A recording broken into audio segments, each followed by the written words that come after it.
This show is sponsored by Sevi, answering all your commercial real estate needs. Sevi is the first commercial real estate company committed to the 4 C's: commercial real estate, community, content, and culture.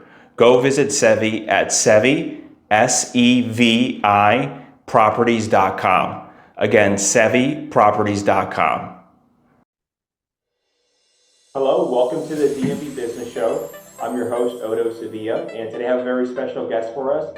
We have Abe Kamarck. Abe is the CEO and founder of True Made Foods. Welcome to the show, Abe. Hey, Odo, thank you for having me. Really appreciate this. So great to be here. Of course, thank you. The pleasure is all mine. Before we go into your business story and personal story, in case the audience doesn't know, they haven't heard of. They're like, what's True Made Foods? What are they all about? If you can just give us a brief general overview. Yeah, True Made Foods, we make no sugar added ketchup, barbecue sauces, honey mustard, and now we have some barbecue rubs too. Ketchup is available in most grocery stores, especially like Harris Teeter, Whole Foods, and we're about to be back in Safeway shortly. And barbecue sauces are in Wegmans, and you can find them online through our website, truemadefoods.com, or on Amazon as well. That's great. Can't wait to get into the story how this all came about. Are you originally from the DMV area? Yeah, so I was born in DC. I lived in Arlington, Virginia until I was 10. It was a different type of Arlington back then. I always tell people I can't afford to live any place I grew up. So, it's like that. As you'll see as I go through the different places I lived, I lived in Arlington till I was 10, and then my family moved to Brooklyn, New York, and I lived in Brooklyn, New York until I was 16, and then we moved back in 1992. My mom got a job with the Clinton administration in 1992, and so we moved back to the DC area, and I finished high school in Maryland. We moved to Bethesda, and I went to Walt Whitman High School in Bethesda, Maryland, so public schools in Montgomery County. So yeah, I went to Drew Model School for part of elementary school in Arlington, and then Walt Whitman in Bethesda. And now we live in Virginia, on the Virginia side. So I considered Maryland my home for a long time. I really loved it, but I loved living there, even though I was only there for 2 years before I went to college. But when we moved back to the DC area in 2013 with my family, we moved to the Virginia side, mainly for my wife's job. She was working in Pentagon City at the time. And so we moved to the Virginia side, and now we live in Hayfield. So our kids all go to the Hayfield school, Hayfield Pyramid, in Fairfax County, which is like an Alexandria area of Fairfax County. But yeah, and we love it there. Absolutely love it. So, but I love Maryland too. Love DC, everything about it. So. Growing up, as far as your childhood, where do you have the most fondest memory? Is it the DMV or is it Brooklyn, New York, or? Oh, it's definitely DMV. Is when we lived in Brooklyn, I'm old, so I'm very old. So when I lived in Brooklyn, we lived in Brooklyn from like 1987 to 1986 to 1990, or 86, 87 to 92, 93 ish. So that was a very dangerous time to be in New York City, I guess you could say. It was kind of ended the crack epidemic. There was a lot of crime. It was kind of free for all out there. And when we moved to Bethesda, so not the Brooklyn that we hear about today. No, completely different. And we lived in Park Slope, which was now like super nice, right? But back then it was like just one of the few places, you could live as like kind of an upper middle class family, things like that. Upper class, and it was but in New York back then, you weren't sheltered from anything, right? So, cars were burned on our block. Like there were break-ins all the time. There was, you learned to carry all your money in your pocket and in your sock, and like keep a couple dollars in your pocket and keep in case you get mugged, so you have something to give them. Yeah. And crack was everywhere, right? So it was when we moved to Bethesda, I was like, oh my God, like I felt like I moved into a TV show like 90210 or something like that. 90210 was popular back then. Like, so this was like, it was the greatest thing that ever happened to me. Like, my parents stopped giving a crap about where I was because they didn't, they knew it was safe. And so, Sure. and like, I could just like, I could be more myself. You could wear what you wanted to wear. You didn't have to worry about, if you wore in New York, if you wore a nice jacket or a nice pair of shoes, you would get mugged for it for sure, or even a starter hat. And like, this was, the freedom, and was just amazing. And so I was just incredibly happy and excited, and I just loved it. And I just loved I love the DMV in general. And I've always been, as a hardcore Redskins fan before we moved to New York, and I kept that. The year we moved, Doug Williams won the Super Bowl. It was still like a great thing. So I remember as a kid. So, I, yeah, so I've always been kind of more of a DMV type of person, at heart, really, at the end of the day. Still love, New York and Brooklyn. I got heart, but DMV is really, and I've learned to appreciate it even more, having my kids grow up here. I've got 4 kids, which is one of the reasons I started the business. And they've all gone to Fairfax County public schools now, and I think, people don't realize how lucky we have it here in the DMV with just the amazing public schools that you have, the amazing things and opportunities that you have. It can be a little intense, raising kids here. People are very competitive. Like, everything is competitive. Everything's insane. Parents are crazy, as we saw with like Hayfield football last year, and with the other parents on other schools. And, my daughter playing travel soccer she plays for an ECNL team in Northern Virginia, which is just its own level of craziness. But it's, so you have like lots of, but it's still like the amazing opportunity. You get these great opportunities, highly diverse area, that you really almost can't get anywhere else. I travel a lot for my work, or I used to travel a ton, for the work, going to grocery stores, going to, sales meetings, and all the headquarters for grocery stores are usually like in really odd places. Cause it's like wherever historically this grocery store started, like, Wegmans is in Rochester, New York, where my mom's originally from. So no hate against Rochester, but like, or like Publix is in Lakeland, Florida, HEB's in San Antonio, Texas, so you're going all over these places. Weiss is in this tiniest town in like Eastern Pennsylvania, like that just takes forever to get to, driving. So you just get, all over the country, and so you get to see a lot of the country and a lot of different parts of the country, and which is fantastic. And I'm always looking at like, well, would it be easier because the cost of living is so high here to like live somewhere else? And then you're like, the schools aren't as good, it's not as diverse, people aren't as wonderful, there's not as many opportunities. So, I think this is a really great place, to have a family and to start a business. And I hope, I think it's awful what's happening right now in the DC area with what's happening in the federal government, but it's, I hope, it continues to maybe help diversify the economy as an upside to this, in the DMV a little bit more.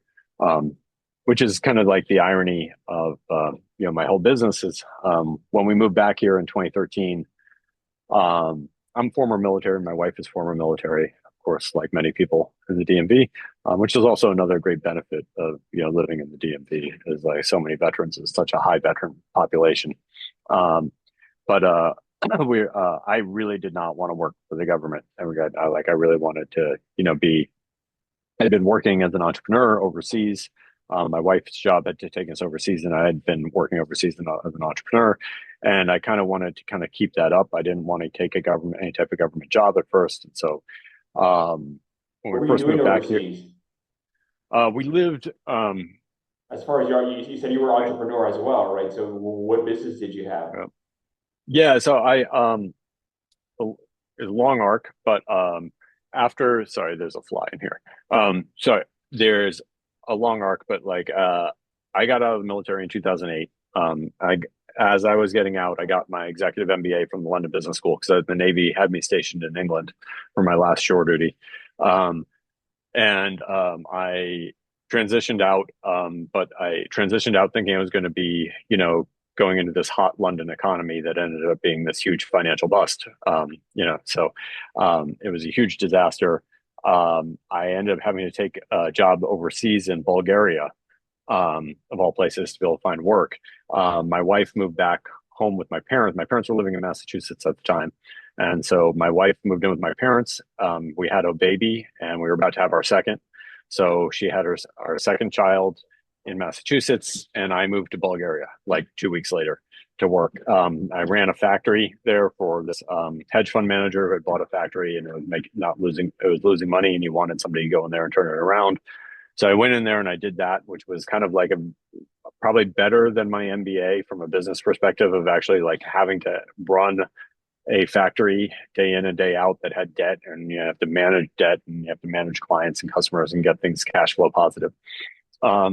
When I was done with that, I didn't have anything to do, and we moved back to the U.S. We moved back to we lived in Old Town for about 9 months, and my wife got a job with Rand, and then so we were in Old Town for 9 months, and I was at home with the kids while my wife worked with Rand, and I was trying to figure out what to do.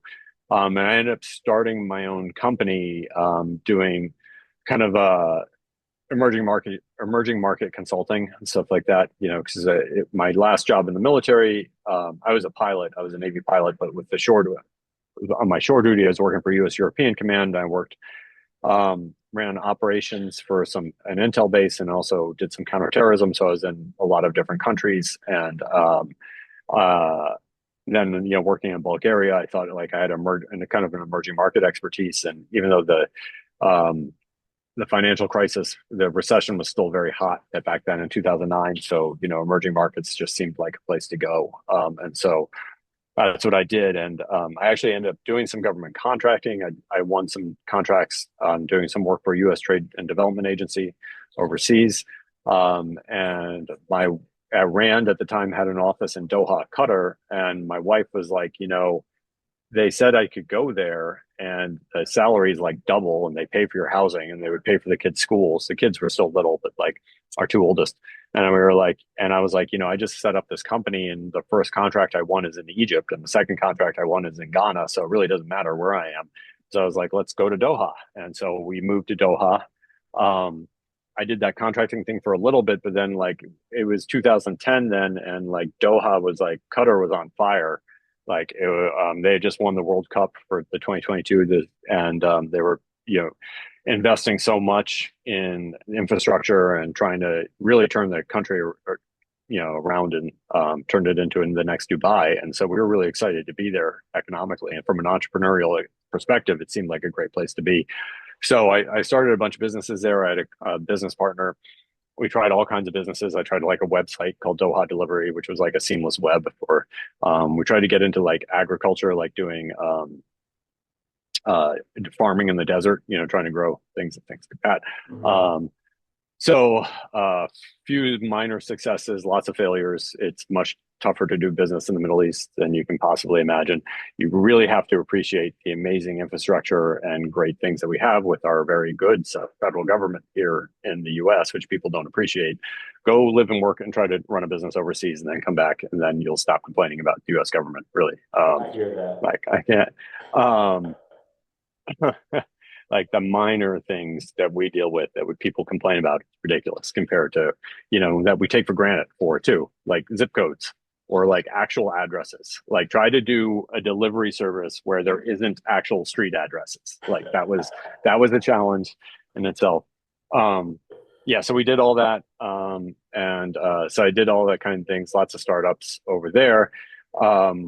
Did some consulting, which actually made money, and then we came back, and we decided to leave and come back in 2013. My daughter was born in Doha, and we came back with 3 kids. And when we came back in 2013, we decided to settle, in the Hayfield neighborhood, and we loved it there. And I got hired by a local charity in DC called the Coexist Foundation. They were looking for an entrepreneur to help them launch consumer products. And that was like, we did a coffee, like a social impact coffee from Uganda. And so these are kind of places I had worked before. And so it was easy for me to go back and kind of source the coffee, figure out how to get back into the US. But I had to learn like the US part of it, which was, like how to develop and launch a product in the US.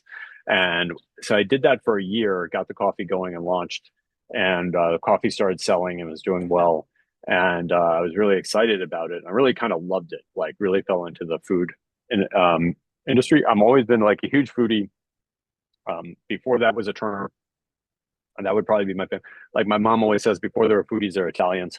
My mom's Sicilian, and um, like Italian Sicilians are the original foodies. Like, and she says, and like so we always grew up cooking. Like I always grew up cooking. I always grew up eating like real food most of the for the most part. And I've always been obsessed with food and obsessed with health. And I saw this trend happening kind of like in 2014 and 15. And right then the charity, right after we launched the coffee, the charity kind of started to run out of money. And so they started out offering severance packages. So I took the severance package. I took this as an opportunity to start my own business. And that's when I started True Made Foods. And I know this is a super long story, and I'm sorry. But that's when somebody gave me the idea of putting veggies in ketchup and to help hide extra veggies in your kids' food, which was something, not specifically in ketchup, but something, as a parent, you're always trying to figure out a way to get an extra vegetable anywhere into their food. And I was like, if the vegetables could actually sweeten the ketchup and maybe even cut the sugar out. Ketchup was something I hated because it's all sugar. Like your average ketchup has 4 grams of sugar per serving. So a tablespoon is a serving. It has 4 grams of sugar in that tablespoon. That's a teaspoon. So 4 grams of sugar is a teaspoon. So every time you squirt ketchup on your burger, think of taking a teaspoon of sugar and putting it on your burger or putting it on your hot dog or your French fries. Like you're just scooping sugar onto your food. And so I kind of knew that. And I was always fighting my kids about ketchup. But if you ever like try to fight with a 5-year-old over using ketchup, you're going to lose that battle.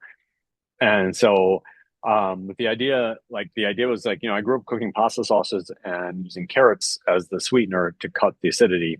And I realized, okay, well, if we're putting carrots in to add extra veggies into the ketchup, we could cut the sugar out too. And so I rushed it to market, launched way too fast. I was very excited about this. And like we launched the ketchup. That was a low sugar ketchup. It was half the sugar of a regular ketchup. We used carrots and butternut squash. And by 2018, we figured out that we could add apple puree too. And that cut the sugar out completely and actually made it taste better. We thought it tasted more like real ketchup. And we have had a fantastic no sugar added product since. Really excited. And that is it's done really well. It's grown nationally. We're in Whole Foods nationally, Sprouts nationally. We're in 500 Walmarts. And shops like the Fresh Market, Stop and Shop, HEB. So great stores around the country. And then we launched in 2018, 2019, we started launching barbecue sauces too. I partnered with I wanted to do barbecue because I was really passionate about barbecue and I saw the opportunity there because barbecue sauces have just become full of crap. They're just literally high fructose corn syrup. And even the ones that pretend to be all natural are just loaded with sugar as well. Again, that's a big problem you find in the food industry. It's either all they'll say high fructose, the conventional thing is like 15 grams of high fructose corn syrup. And then the natural version will be 15 grams of cane sugar. So cane sugar is slightly better than high fructose corn syrup, but really it's still terrible for you too. So it's really not a huge improvement and marginal at best. And so we thought we could do something much better. So I partnered with these pitmasters, a father-son team from North Carolina, legendary pitmasters, Ed Mitchell and Ryan Mitchell. They're from Wilson, North Carolina. Ed's in the Barbecue Hall of Fame. They're fantastic people. Ed was first discovered, his small family barbecue joint in Wilson, North Carolina was first discovered in 2001 or 2002 by Anthony Bourdain, who put him on his Cook's Tour show. And Ed's just kind of taken off from there. So we've been working on products since then. It's been challenged. We made it through a pandemic. And then we made it through the post-pandemic inflation, which was much worse for consumer products. And now we're here. We're surviving. And again, you can find our products in the ketchup and honey mustard in our Whole Foods. All our products are in Sprouts. If you happen to live near a Sprouts, there's not a lot in the DMV. Ashburn, few in Maryland. And then Fresh Market carries a bunch of our barbecue sauces. Wegmans carries 3 of our barbecue sauces. Only Wegmans in Virginia, unfortunately. We only got Virginia and North Carolina. They didn't put us in the Maryland one, so I'm sorry about that, Maryland. And then Safeway is about to launch the ketchup again, and Harris Teeter carries the ketchup. For the last 3 years, you could find our products in the Nats Park. We're not going to be in Nats Park this season, unfortunately. We owe them too much money, and we're behind on our payments, so we're not going back in there this year. It was a challenge. We've been trying to focus on profitability, and so we've been causing back. But we are still in Audi Field, so we're still working with Audi Field. So you can find our products in Audi Field as well. So do not use the Heinz dispensers. Make sure you use the True Made Foods dispensers in Audi when you go to Audi Field for any game there. And we love Audi Field too, and we love DC United. They're such a great organization. So we're really lucky to have them here. Abe, so all this started with ketchup. That was your first product, right? Yeah. Okay. Yeah. So we started with ketchup. We expanded into barbecue sauce. We had a sriracha for a while. We discontinued the sriracha 2 years ago. We loved it. It's a great product. People still ask about it, but unfortunately it just wasn't. Again, in 2023, 2024, we realized we needed to really focus on getting to profitability. And so that meant we had to cut a lot of things that we loved and we wanted to do and really kind of focus on the basics and keep it simple. And so that's, what we drove. That's what we did. And so unfortunately, we had to cut a lot of our hot sauces. We cut some of our mustard products. We had to drop out of some of the sponsorship programs that we were doing, like with the Nats and things like that. So we used to be in Fenway too, in the Red Sox stadium. But it got too expensive. We weren't making enough money on it to justify it. So we had to pull out. If you ever see ketchup, any branded ketchup anywhere, or condiments in any, not even just stadiums, but even in restaurants, they're paying to be there, which is one of the unfortunate side effects of our category. So there's a little bit of an inside baseball thing, no pun intended. But like, if you see Heinz ketchup in a diner, they're probably paying that diner to be in there. Because if you think about it, at the end of the day, we're probably an existential threat to Heinz as being a much better product.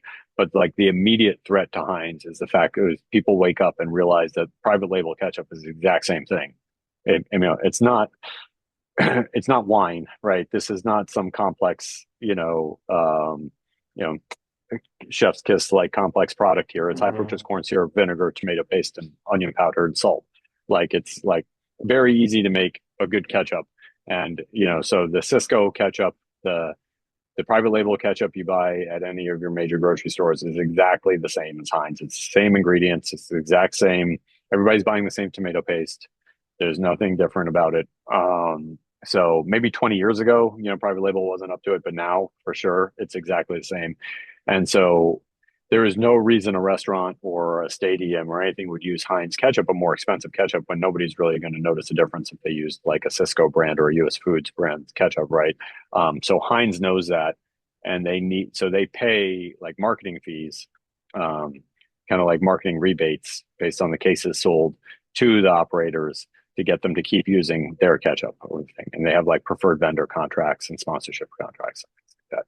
And so that even goes down to sometimes the smallest restaurants, and but definitely the big stadiums and big locations are getting paid for that. So little inside crazy condiment stuff that happens in this world.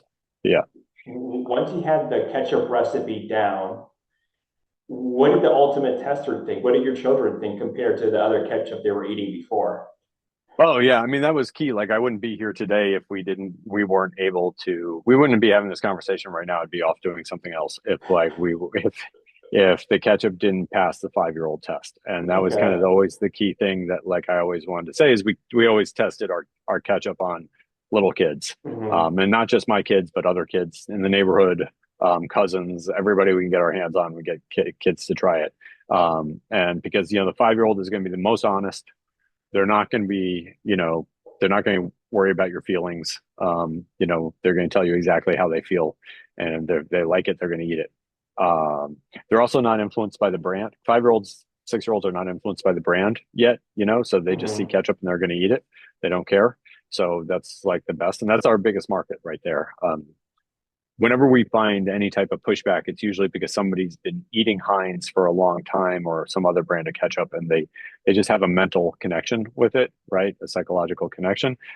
Even though they probably can't tell the difference in a blind taste test, there's still that mental connection we have to overcome, that psychological connection we have to overcome. No, So, I agree. I have 3 kids of my own, and my youngest one that's 8 right now, all the time ketchup, with the chicken nuggets, ketchup. And if we can find a better replacement for it, and I think what we use is Heinz currently in our home, that'd be yeah, fantastic. Because I'm not a big fan of ketchup. I never use ketchup with anything. yeah, it's a, it's a very sweet, sugary. I mean, I've had to. Obviously, I eat ketchup all the time now because I eat mine, Yeah, but of course. I never used to eat it before. But like, and which is why I would never base our flavor off of my taste. I mean, now I have developed over 10 years of doing this. I've developed quite the ketchup palate, of being able to tell the difference between ketchups. But in the past, I never would have launched a product based on a ketchup I liked because I knew I wasn't the market, right? The market was my kids, like was little kids, and that's the focus. Kids are the ones who consume the most ketchup. The families with young kids are the ones who consume the most ketchup. So that's who we're targeting. That's our market. That's who we want to work towards, with the ketchup side. And so yeah, we've always tested it on them. Um, and then there are some adults who eat like kids, and they're good ones too, like that. But yeah, um, Yeah, I see. Hey, so yeah, that's the bottle. True Made Foods was started in what year exactly? So 2015. So 2015. we Oh, so 10 years. technically, yeah. So technically we are 10 years old now. Okay. Though it's been a roller coaster, and we've been up and down. We've almost gone out of business 100 times, multiple times in one year, like, and things like that. So I do not recommend starting a consumer product business. So if you just got laid off from the government and you're like looking for inspiration on what to do next, do not do this. This is 100 times worse. But I gotta say, this is really, really hard. It's a difficult business out there. It's kind of like I said, like you're dealing with monopolies and kind of hidden things, like the fact that Heinz pays to be in restaurants or in stadiums and stuff like that that nobody knows about until you're in the industry, right? Speaking about failing hundreds of times or going out of business almost hundreds of times or being close to it, what would you say, Abe, it's the biggest setback or failure you've had throughout the 10-year journey? And then what you learn from that? Like, Uh, the worst thing that's ever happened to us, mhm. we had in 2020, we had a partnership with a candy company, ironically, of all places. We had this long story about how it happened, but like the idea was they were supposed to invest in us and try to help us grow as a small business. And they put us in their warehouse, and we got their logistics and freight, which the logistics and the freight stuff is like one of the hardest parts of starting a new business. And it's like a lot of these hidden costs that it's hard to plan for, as you're growing, because you haven't been exposed to them that yet, and you're not sure what your volumes are. And so they provided us working capital and logistics support, and we were off to the races. And so in 2020 we expanded nationally. We launched like in Kroger, we launched in Whole Foods nationally. That's when we signed our first contracts with the baseball stadiums to launch in 2021, because we were like, we have the working capital now, we can expand into all these different things. We launched the mustards, and all this type, and we were really excited to do this. Then like in January, and like it worked for about a year, and then like in January 2021, out of nowhere, with no warning, the candy company decided that they weren't going to work with us anymore, and they just seized all our product, like $250,000 worth of product, just in their warehouse. We didn't have access to anymore. All of a sudden, they weren't shipping to our customers. We had POs, purchase orders rolling in from customers that we couldn't fulfill. We couldn't even tell our customers why we couldn't fulfill, and we were locked in. And they immediately said, "Okay, you owe us." It was like $600,000 balance on the working capital, like because we had just done a bunch of production, and they were like, all right, you owe us this, you have to pay us in 10 days. And we were like, that's not going to happen anytime soon, especially since you have our inventory. That's, if we sold that inventory, it would be worth $600,000, but that's not going to. So we should have gone out of business then. We survived by pure ingenuity. We had investors at the time. Some of our investors stepped up and gave us a little bit of money to help us get through. We produced more product, shipped direct from the cut out the warehouse. We lost about 60 days of sales before we could find another warehouse to get set up and start fulfilling customers. We probably lost about $2 million in sales that year, $2 to $3 million. It's because of the knock-on effects of that, because you lose new accounts, and we lost. And then we were in this cycle where all of a sudden we had done all this expansion, and we didn't, based on this logistics and working capital support, and then we didn't have that support anymore, and so we were back to scraping by, almost bootstrapping and trying to be a national brand, and so that created 2 years of major financial losses that we were trying to fund with equity investment. And when the equity markets dried up in 2023, we were like, okay, we can't keep doing this. And so then we started pulling back. We stopped doing a lot of the stadium deals. We stopped doing, we discontinued some of our products. We, simplified our warehouse situation, all these kinds of things. So we had to start operating as a small business again, kind of thing. And just basically, I think what happened 2010 to the 2010s and the early 2020s was all go, cheap money, growth at all costs kind of mentality, this very Silicon Valley mentality that kind of infiltrated everything else, including anything like ketchup and barbecue sauce, where they were everybody just cared about how fast you were growing. And that's just such a bad way to build a business. I mean, when money's cheap and people are just throwing money at you for no reason, you can do that, but it's such a terrible way to build a business. And so sanity over the last 2 to 3 years, sanity and soberness has kind of affected the equity and startup markets again, probably with everything except for AI right now, obviously. But I'm not an expert in that. But it's gotten to that point. So we're back to basics. I could building slowly, solidly, making sure every sales channel is profitable, not just entering sales channels because you want the extra growth, or you think, we'll get profitable when we double sales. No, we want to be profitable now. We're focus on basics. So that's kind of what we do now. And so we've kind of come back to the beginning kind of thing. I see you're currently right now in your warehouse. So are you currently manufacturing it all yourself, or how is it? No. Okay. No, you don't want to do that in food. I mean, you can early on, obviously that makes sense, when you're very first getting started, but we sell way too much to do that. We're still doing a couple $1 million a year in sales. So we use co-manufacturers to do that. Okay. There is a good argument of setting up your own manufacturing. One of the challenges with the DMV is there's not a lot of co-manufacturers in the area. Mm-hmm. There's a few in Maryland.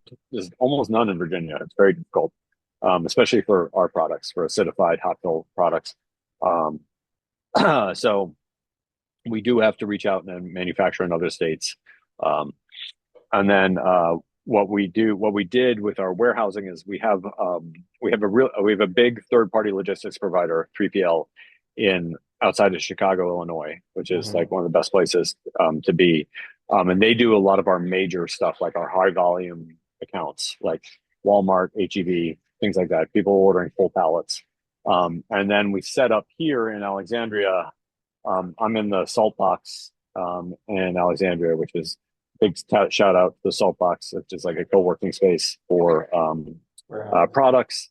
And we're just lucky to have one here in DC. If they had opened up when I first started, I think I probably could have been much more profitable earlier on and more in control of things, because it really gives you a lot more flexibility. So we do smaller orders out of here.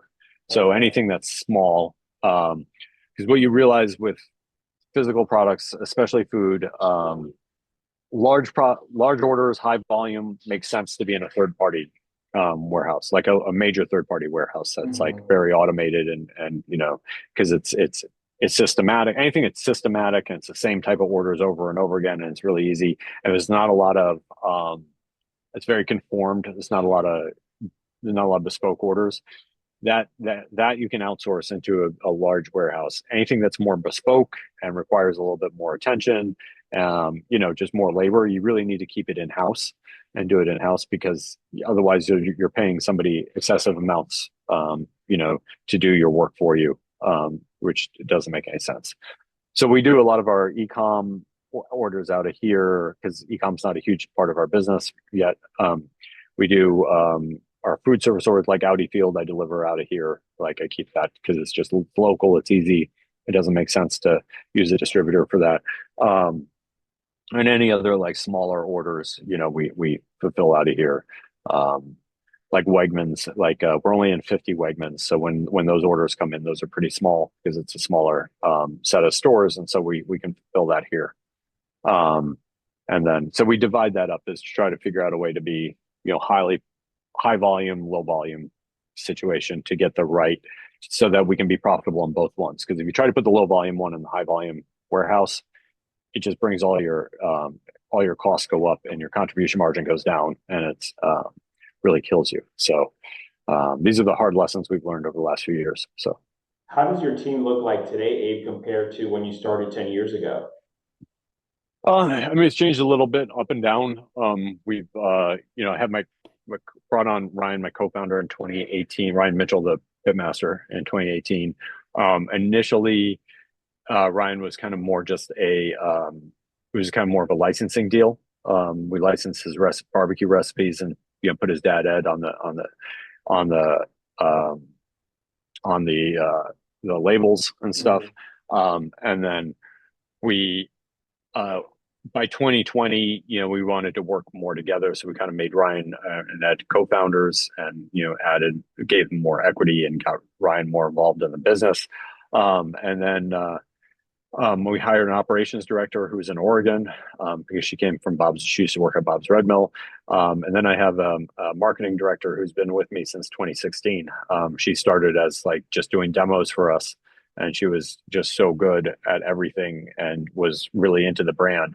And so I just kept giving her more responsibility and more things to do. And then next thing you know, I'm putting her on salary, and she's managing half our events for us and stuff like that. So that's been but one thing that's kind of kept us alive over the years is we've stayed extremely lean from a hiring standpoint, like from a headcount and overhead standpoint.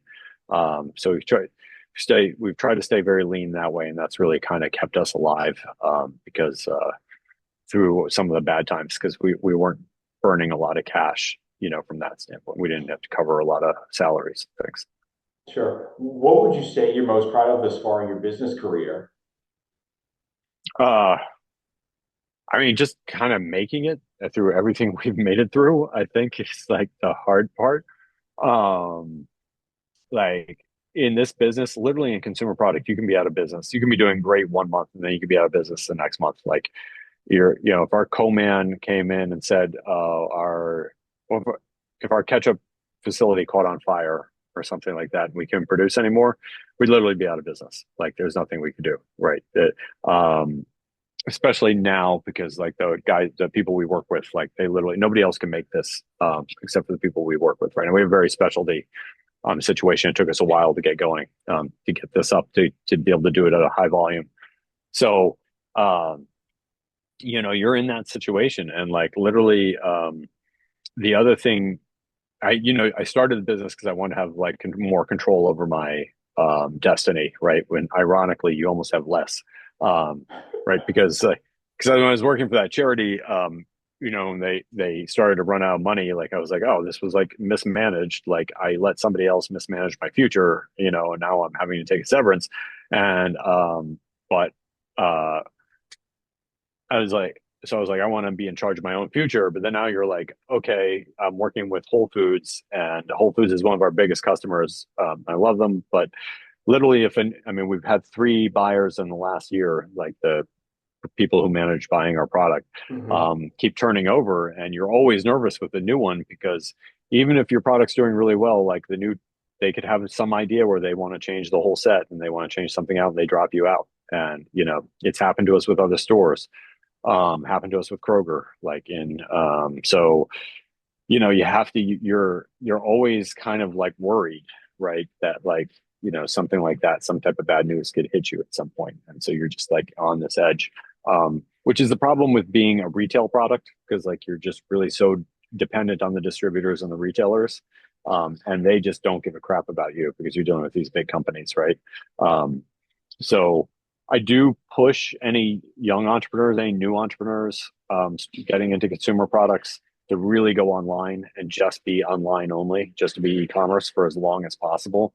And everybody's like, it's so hard. I'm like, yeah, I know how hard it is. It's extremely hard, but it's, trust me, retail is so much harder, and you don't have any control over your destiny, right? So, whereas at least in e-commerce, you have a lot more control over your destiny. Like you can, you're nobody's going to come and like cut off your website overnight, right? Something like that, right? It's like where stores will bring you in, make you pay slotting fees, and 6 months later they'll kick you out, right? And so you'll have made no money, and you'll actually owe them money, right? And that can happen. And you can think you're doing everything right, and that can still happen, right? So you have to really, really be ready for it. And so I think building up online first is a smarter thing to do. It's what if I could go back and do it again, that's what I would have done.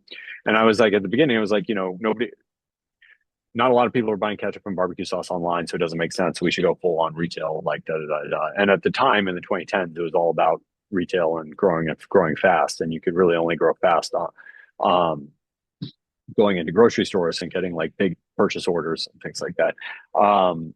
But again, that was a mistake, like we discussed. Like that's a bad business model, and it doesn't make sense.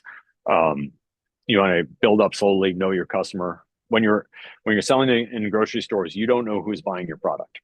You don't have any data on that. When you're selling online and when you're selling through Shopify, you know who's buying your product. You can have a relationship with your customer. You can email them. You can contact them. You can figure out why they're buying. This types of stuff. And it's just so much more important to build that up and have that as the base of your business, to have that direct connection with your consumers. So I think that's really, really important. I'm glad you just mentioned earlier here, Abe, about, if you were to start a consumer goods products to focus on e-commerce or online. I was going to ask you, what advice would you give an entrepreneur, an aspiring entrepreneur who's hearing this and gets inspired to start their own, maybe in the CPG space, maybe in a totally different industry, who knows? Any pointers? For starting a CPG company? Yeah. Well, it might be CPG or maybe something else completely different. Yeah. Just in general. For food, I would say don't start a food company. It is the hardest thing you can possibly do.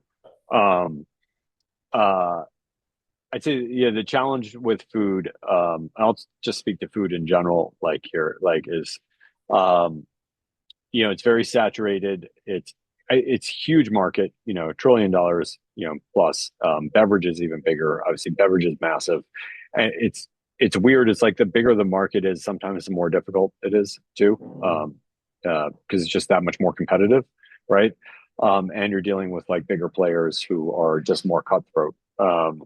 So you are, and everybody that you're dealing with up and down the value chain, the problem with kind of food is like margins have just been compressed everywhere. Like the distributor makes, food distributors make these are the companies that buy our product and deliver them to the grocery stores, to Whole Foods, Safeway, Wegmans. Food distributors make like a 2 to 3% net margin, right? Grocery stores make a 2 to 3% net margin, right? So they are just cutthroat about like getting their money back from you, and they go after the vendors, they go after the food products to make extra money on that through fees, ad purchases, all these types of things. Making sure that they don't take any risk, you take all the risk, right? So like when they first buy the product, they don't pay for it; it's a free fill, or they make you pay a slotting fee. And then if the product doesn't sell or they decide to get rid of it, they make you buy all the product that's still sitting on shelf, even if they just purchased it, right? And so so they don't take any risk ever on any of these things. They put all the risk on the vendor, and they continually ask you to do promotions and put the product on sale and buy ads, and that works if you're Coca-Cola, right? It doesn't work well if you're a small startup food business, right? So Yeah. the industry is a mess that way. So yeah, I would recommend really just spending the time to figure out how to get it right. And I think this is the conversation I've had with most people about this, and was one of the reasons I tried to build so fast. Was like, I have 4 kids. We got a mortgage. Northern Virginia is a very expensive place to live. My wife has a government job now. She's not, so we're not like rolling in it. Like, she can't support the entire family anymore. 20 years ago she could have, like, in this area, but like now these days you can't, not with one salary. So I was like, so I was desperate when I started this to make it big enough, fast enough that I could pay myself a decent salary and get through that. And so when I tell people to go slow now, I understand, because when people told me, the few times people did tell me to go slow when I was starting and to build it up slowly, I was like, I got to feed my kids, I got to pay a mortgage, like I can't go slow, right? And it's the paradox of where we are now in America, which is this is the problem, is like, you can't just build, like, people are worried about building a company the right way, doing it slowly, building it up over time, because they can't afford to pay themselves, right? And if you're only selling $100,000 a year top line sales, you're not making any money to bring home. That doesn't feed the family, right? Mm-hmm. So you need to make it to that $1 million, $2 million. Even at $1 million, you're probably not even making enough money to feed yourself after everything else. So that's the challenge with building these types of businesses in this environment. And so I would say, if you're really serious about building a business like this and you want to do it right and you want to build it to last, I would figure out your personal finances first, and how you're going to last 2, 3, 4, 5 years, like on paying yourself nothing or next to nothing, to be able to build the business the right way, and before you get there. And especially for because, like, if you think about, like, you're making, I'm not going to say my actual financials on this, but like, if you make like $1 per ketchup bottle, Mm-hmm. in gross profit, you got to sell 100,000 of those, to make $100,000, right? So that's a lot. It's a lot of fucking ketchup. So yeah, I mean, you're like, oh, but Heinz sells that, but no, I mean, it's still difficult to get to that piece. So, figure out your personal finances first before you start any business. Figure out how you're going to last and make it through, and figure out ways where you're going to get the money to invest in the business too, when you need it, and be very careful about that. And don't start trying to raise money after you think it's been too late and you need it. Like, start thinking about this like 6-12 months ahead of time, kind of thing, and slowly building up to it. So all your plans will go out the window, but if you have like a basic plan, if you take care of your personal stuff first and manage where the money might be coming from, then that's the most important piece to the entire thing. Like, and then you're not pressured to make bad decisions and kind of like, and try to chase dreams, right? And you'll, which I think is the problem in this country, like with the way we talk about entrepreneurship and things like that and starting your own business. Everybody's like, oh, you're chasing your dreams and it's going to blow up and it's going to be huge. And I think it's there's much more now reality to that setting in, which is that does not happen most of the time, especially now, when the cheap money is gone. So people need to be realistic about that. What do you do, Abe, from a marketing standpoint to help drive traffic and sales?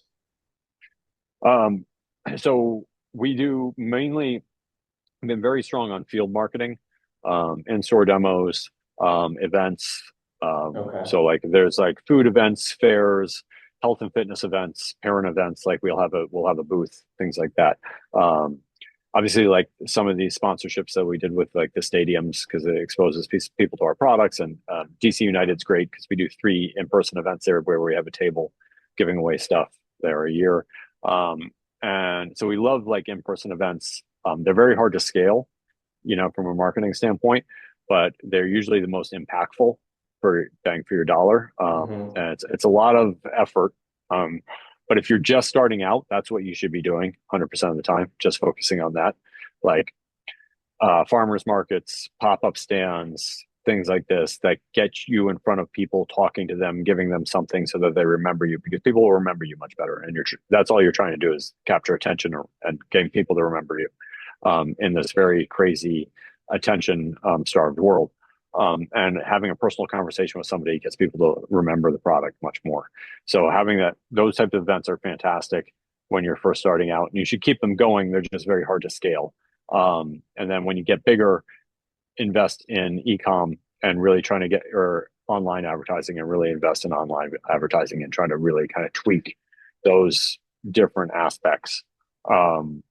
Unfortunately, like it's mostly a monopoly that we're dealing with. It's basically Google or Meta or TikTok that you're looking at for advertising. But figure out which one works best. Maybe pick one of those, get really, really, really good at it, and really focus on those.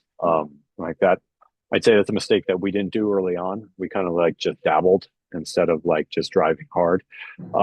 And so now we're trying to crack that code and figure that out. Are you focusing on Facebook or TikTok or both? So we did a little bit. Yeah, we did a little bit with TikTok last year. We thought we were going to like shift everything into TikTok. And then we've kind of pivoted back, and we're looking at going back into trying to focus more on Instagram, trying not to advertise on Facebook, but like unfortunately Meta just makes it difficult. But like we found Instagram is a little bit better. Instagram and Google have been our best ones. It's not that TikTok's bad. It's just that I haven't had the bandwidth to really get it right. And so we've just been kind of like all over the place. And our TikTok shop has been just a nightmare to set up and deal with too. So until we get you don't want to have something, you don't want to be advertising on something where it's difficult for people to find you and buy it. Right. And so where we have a great, we want people going to the website where they can see where they can find a store or they can buy it online. That's ideal. And so Google search is kind of like the best solution there. And then Instagram, we have the biggest reach and we have the most followers on Instagram, so we have the best idea of what our customer profile looks like, so it's easier to target on Instagram and find the right customer from that. So what would you say is your biggest challenge with your role today at True Made Foods? I'd say, God,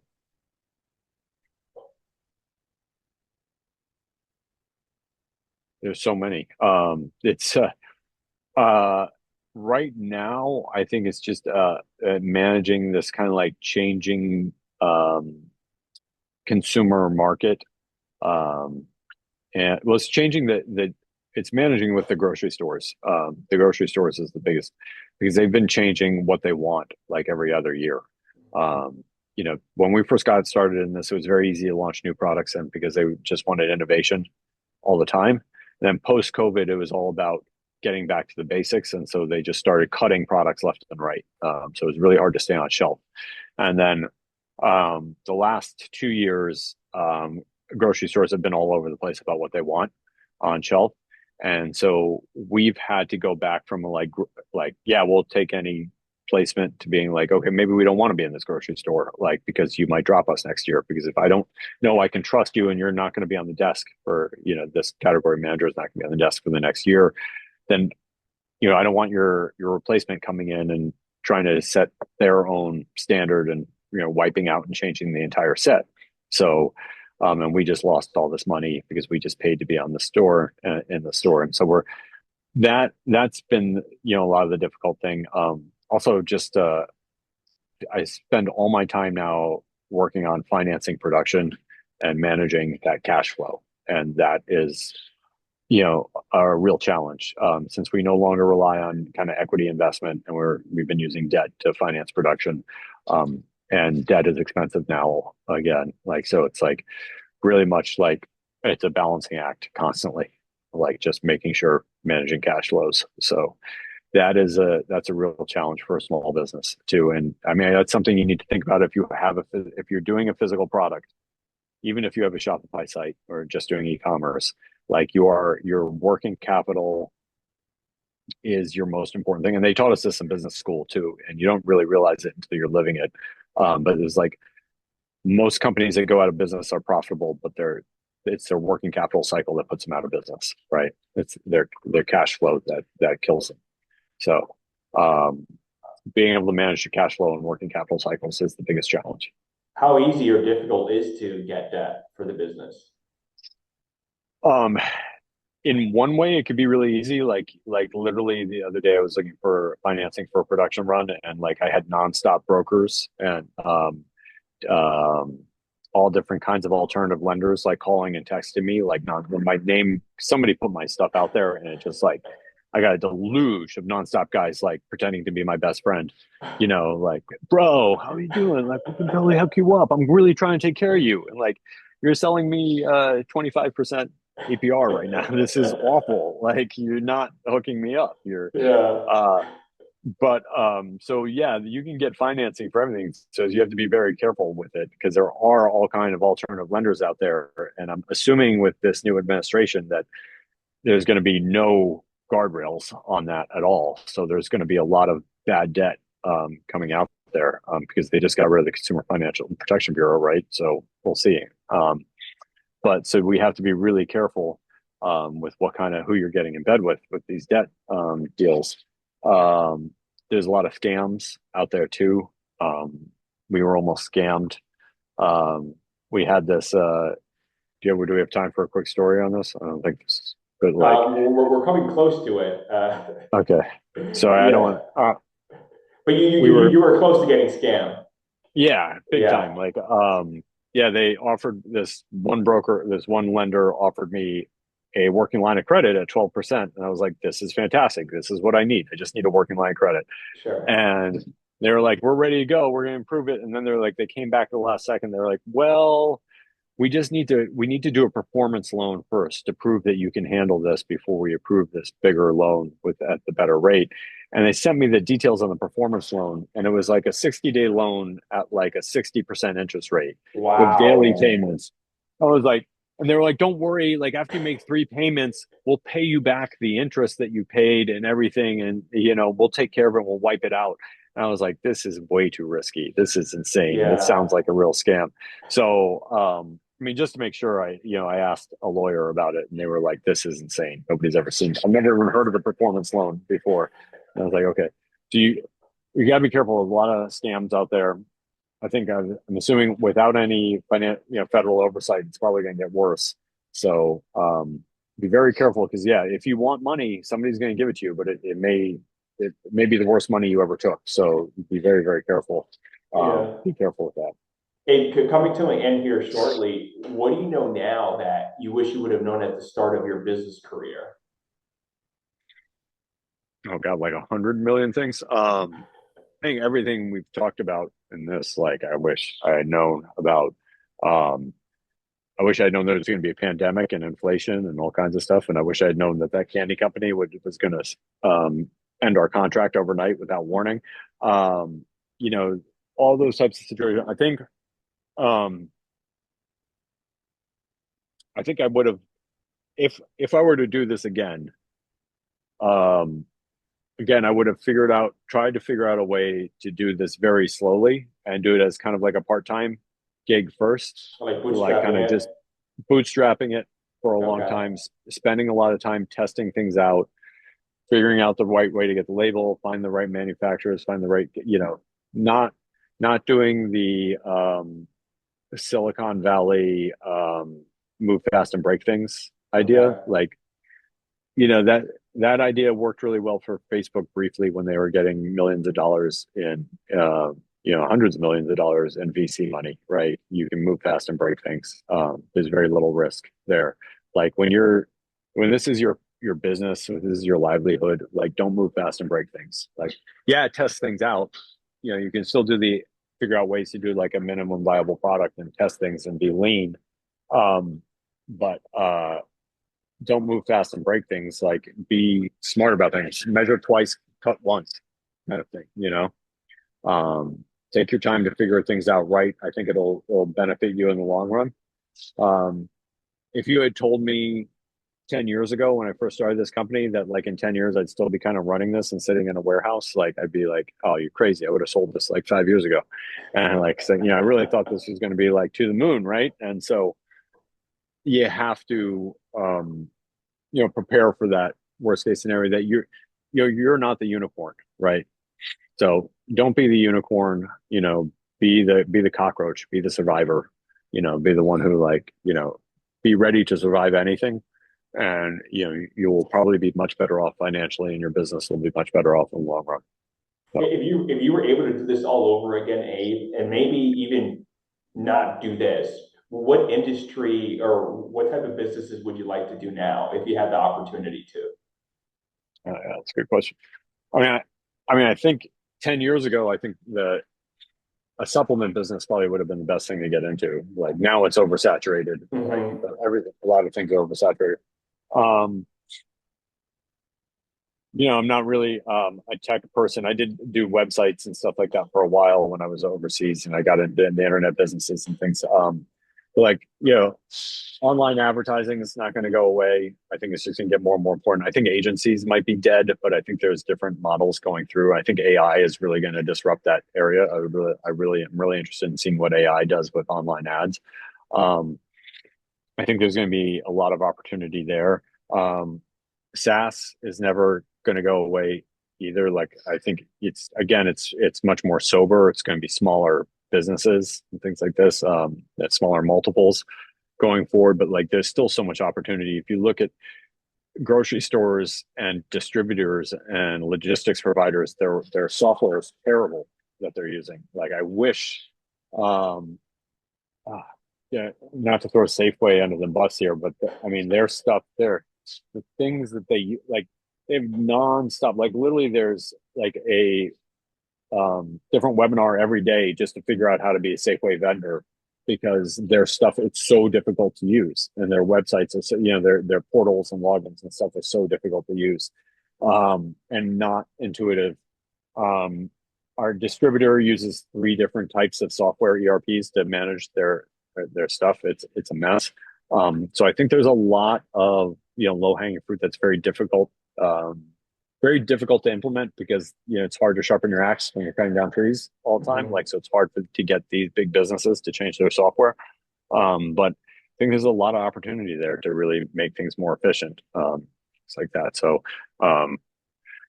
we've struggled with ERPs just running this, like having a good ERP, good accounting software, things like that. I think there's a lot of improvement out there that can still be happened. I think there's a lot of opportunities in those types of spaces of like kind of making commerce easier. It's much more difficult than it needs to be. So, mm-hmm. What does the next couple of years look like for you and True Made Foods? What are you most excited about? I'm excited about, seeing our financial, like we were profitable for most of this year so far. So like we just barely, I'm excited about seeing us grow profitably, seeing the cash flow grow normally now, without having to get equity investment, things like that. And and building it out, and just seeing, the natural growth of like the product spreading, and getting more popular. Like right now we can't keep up with demand. So that's, we keep running out of stock. It's a great problem until you're out of stock too much, and then that's a bad problem. But but we are, so trying to maintain that and like really seeing that grow organically is really kind of like that thing. Like they say, it takes 10 years to be an overnight success. So, hopefully maybe it'll take 11 or 12 years for us to be an overnight success, but I think that's really what we're excited about seeing. It's kind of like doing this from a real business standpoint. Not having to worry about raising money because we're going to run out of funds in the next 6 months, but really being able to focus on the business. Sure. Well, when you're not busy working, Abe, what do you like to do for fun in your free time? I don't have free time. I have kids and I have the business, and that's about it. I get it. Oh, yeah. No, cooking. I mean, because of my kids, luckily, my kids are athletes and they eat a lot. They're all big now. Like I have 2 in high school, 1 in middle school, and then 1 10-year-old. So I spend the majority of my time cooking, and I love food anyway. I love cooking, so I cook, barbecue all the time. If I had more free time, I'd barbecue all the time. So, and better weather, I'd barbecue all the time. And that and sports, working out, things like that. That's my life. So, family, fitness, food. That's all we do. We have a shirt like that. Unfortunately, it's cold in here, so I'm wearing my sweatshirt. But it's family, fitness, food. Like that's what True Made Foods is all about, and that's what we do. So it's about great food because you don't have to. The whole reason we founded True Made Foods is because I was very mad that I would get upset that people thought that healthy food tasted bad, Mm-hmm. and I'm completely of the opposite. Like if you grew up eating your grandma's cooking, it was probably incredibly healthy. Grandma, maybe great grandma, depending how old you are. And it was probably incredibly healthy. Nobody was fat before the 1980s, and they all ate really good, healthy food that was just real food. Like you don't have to eat kale and quinoa salads. We don't have to eat weird fake plant-based burgers. We can eat real food and be healthy. It's about eating, unprocessed food that's not coming from a box, but you do have to learn how to cook. That's the challenge, and so we make, spice mixes and condiments to help people with that along the way and to show. And it's one of the reasons we focused on barbecue, because we wanted to show barbecue is always considered like a very unhealthy food. And we think barbecue can be a superfood. Just take all the sugar out of it. And guess what? It actually tastes better too, because then you're not just tasting sugar, you're tasting the real flavors of the meat and the artistry. Sugar and processed foods are lazy people's crutches to make things taste better and to make things more palatable. And, people got to get back to cooking a little bit. I think that's the basics. Abe, if you want to learn more about True Made Foods and maybe buy and order, where can they go to, please? Please go to truemadefoods.com or find us on Instagram at True Made Foods. We're also on TikTok at True Made Foods. All of our social handles are just True Made Foods. Go to truemadefoods.com. You can learn more about the barbecue side at thepitmaster@mitchell.com. It's our co-founder. Learn all about us there. Find our grocery stores are listed on the site, and you can also order online there. Yeah. That's great. Abe, thank you so much for joining me today. Thanks for having me. Thanks for doing this. Thanks for doing this for the DMV. Of course. Take care. Okay. Thank you. You too.